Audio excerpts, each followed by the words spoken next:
पौर्णिमा कशी साजरी करावी? एका वर्षात एकूण 12 पौर्णिमा येतात.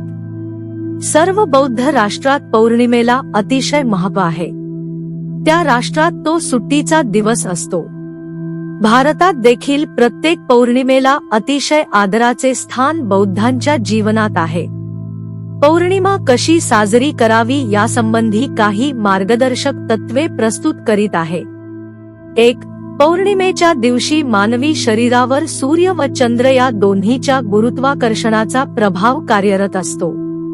त्यामुळे पचनक्रिया मंदावते. म्हणून त्या दिवशी उपोषण पाळावे. 2. पौर्णिमेच्या दिवशी शरीराला विश्राम द्यावा. त्या दिवशी चिंतन मनन करावे. 3. पौर्णिमेच्या दिवशी मनातील विकार नष्ट करून कुशल कर्मे करण्याची अभिलाषा करावी. 4. पौर्णिमेच्या दिवशी श्वेत वस्त्रात नजीकच्या बौद्ध विहारात जावे. 5.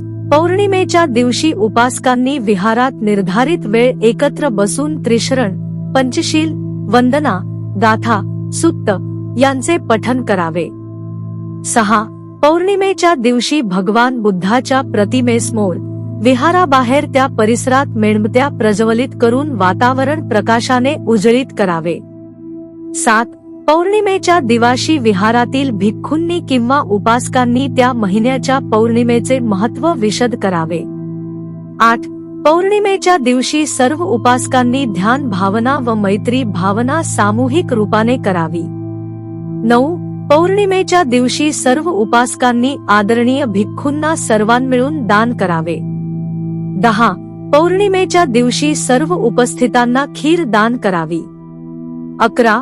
पौर्णिमेच्या दिवशी सर्व उपासकांनी त्रिशरण, पंचशील व उपोष्ठाचे पालन करावे. 12. पौर्णिमेच्या दिवशी उपासकांनी धम्मग्रंथ आणि 22 प्रतिज्ञांचे वाचन करावे. 13.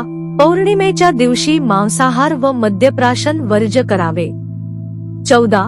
पौर्णिमेच्या दिवशी बौद्धांनी एकमेकांना पौर्णिमेच्या शुभेच्छा व्यक्त कराव्यात. 15. पौर्णिमेच्या दिवशी धम्मध्वजाला मानवंदना द्यावी. 16. पौर्णिमेच्या दिवशी गरीब विद्यार्थ्यांना पुस्तके साहित्याचे दान करावे. 17. पौर्णिमेच्या दिवशी घरासमोर रोषणाई करावी. भवतु सब्ब मंगल. साधु साधु साधु.